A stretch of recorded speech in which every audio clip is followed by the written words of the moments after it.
Саламатсыздар ма? Бүгін осындай сіздерге күшті десерт істеуге рецепт көрсеткім келіп тұр.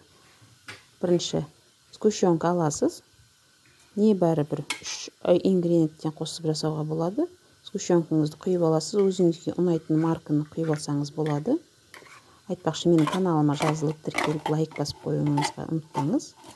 Міне 3 қасық өзіңізге ұнайтын какао саласыз. Мен Рахат фирмасының какаосын салып жатырмын. Жақсылап асықпай араластырасыз.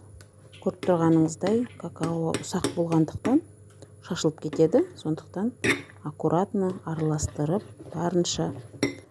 Сосын осының үстіне 2 қасық сары май, дүкеннің майы болсын, үйдің майы болсын, араластырып жіберсеңіз болады. Сол кезде бір келкі әдемі масса болып шығады. Мен үйдегі бар печеньені алып жатырмын. Негізінде песочный печенье жақсы. Ана жерде крекер печеньесін алдым, бары осы болғасын. Соны блендерге салып араластырып алсаңыз болады, ұнтақтап. Егер осындай блендер болмаса, үйде кәдімгі оқтаумен ұнтақтап алуға болады. Ешқандай қиындығы жоқ. Оқтаумен ұнтақтай салсаңыз. Міне осындай ұнтақ болды.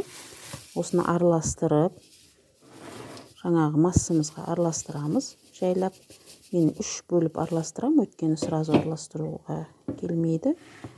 Жайлап бабымен араластырып,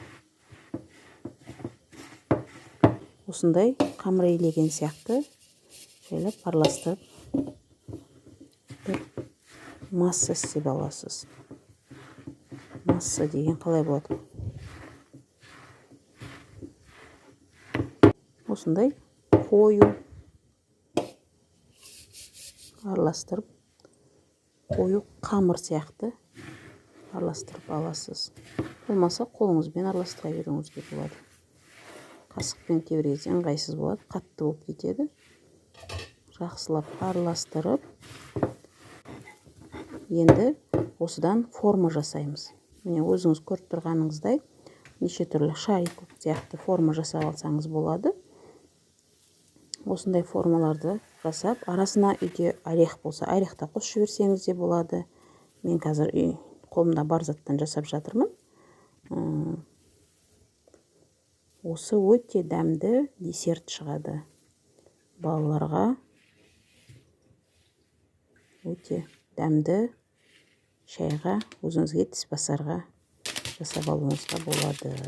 Үстіне мен кунжут шашып жіберіп жатырмын. Ол да өте әдемі түс береді, дәм береді.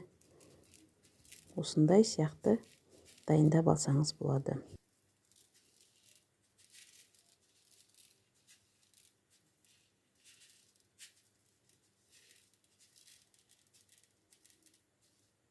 Қарағандарыңызға рахмет.